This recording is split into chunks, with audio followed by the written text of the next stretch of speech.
Matongé, autrement appelé Litonge, situé dans la commune des Kalamou, réputé un des quartiers les plus bouillonnants de la capitale en raison de l'atmosphère tumultueuse d'ambiance qui y règne du soir à l'aube.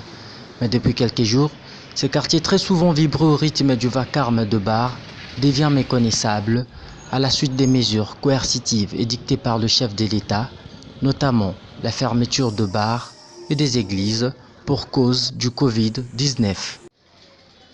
Il est 17 h, mais l'on constate un dépeuplement inhabituel dans le débit de boissons et autres établissements commerciaux qui abritent les rues de Matongé.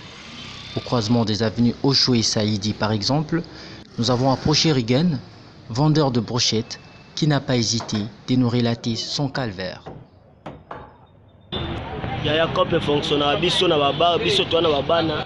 Notre business va de pair avec le fonctionnement des bars. Nous avons des familles, mais la vie devient de plus en plus intenable à cause du coronavirus. Les clients ne nous fréquentent plus. Regardez, il y a-t-il 7 jours que j'ai égorgé cette chèvre. Il n'y a pas de vente, pas de rentabilité non plus.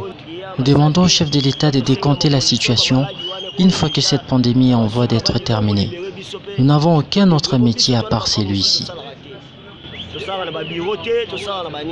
Rappelons que c'est depuis le 18 mars dernier que le président de la République, Félix-Antoine Tshisekedi, a pris des mesures conséquentes contre la propagation du Covid-19. Il s'agit entre autres de la fermeture de bars et d'églises, interdiction du rassemblement de plus de 20 personnes pour ne citer que celle-là, de quelles mesures strictement respectées à Matongé dans la commune de Kalamou, à Kinshasa, ainsi que dans le reste du pays.